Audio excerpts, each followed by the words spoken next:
BIONICLE, Journey's End. Written by Greg Farshty. Recording by Tori. Prologue.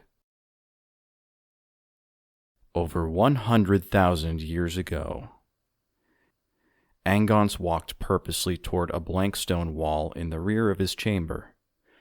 As the tall, spare figure approached, the blocks that made up the wall softened and shifted, forming an opening.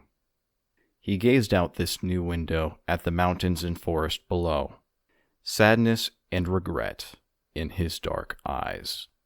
He had often stood here before, reflecting upon the beauty of Spherus Magna. From the southern desert of Barra Magna to the great northern forest, it was a place of stunning vistas and infinite opportunities for knowledge. Angons had spent most of his life discovering its mysteries, and had hoped for many more years in the pursuit. But now, it seemed that was not to be. He had run every test that he could think of, and checked and rechecked his findings. They always came out the same. Spherus Magna was doomed. How did it come to this? Angons wondered. How did we let it go so far? He, his brothers, and sisters were scholars. Their theories, discoveries, and inventions had transformed this world and changed the lives of the inhabitants, the Agori, in many ways. In gratitude, they had long ago been proclaimed rulers of Spherus Magna. The Agori called them the Great Beings. But the business of running a world, settling disputes, managing economies, dealing with defense issues, worrying about food and equipment supplies, all of this the Great Beings found a distraction. They wanted to build, study, invent, not oversee, adjudicate, and set policy.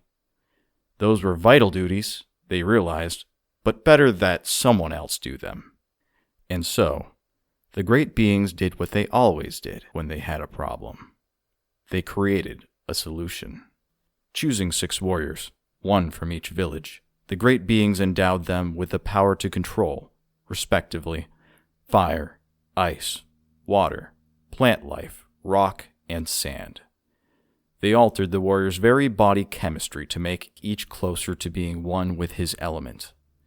Finally, they gave their newly created element lords weapons and armor that made them look like symbols of the natural forces of the world.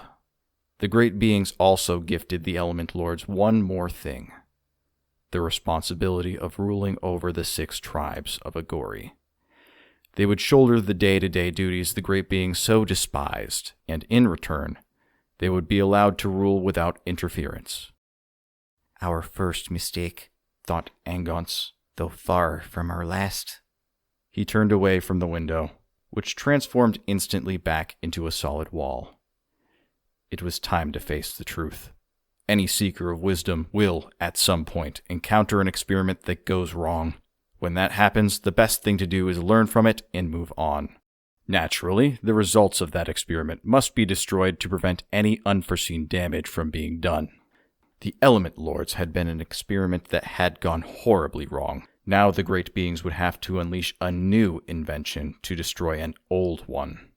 Angons left the chamber and walked down a long corridor, passing a sealed door.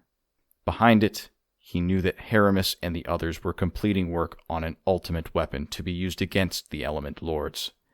He had no desire to witness this. Rather, he felt the need for a vision of hope, something that spoke of better tomorrows and not the tragedies of today. Leaving the fortress, he walked into a clearing, and there it was. Already standing millions of feet high, the giant before him was the last, best hope of Spherus Magna. Haramis had said that if it could not carry the physical heart of the planet within, it could at least carry the great spirit of this once beautiful world. Angons had liked that thought.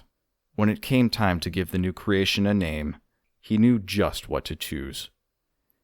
Using the programming language that would guide the giant, he christened it Mata Nui, the Great Spirit.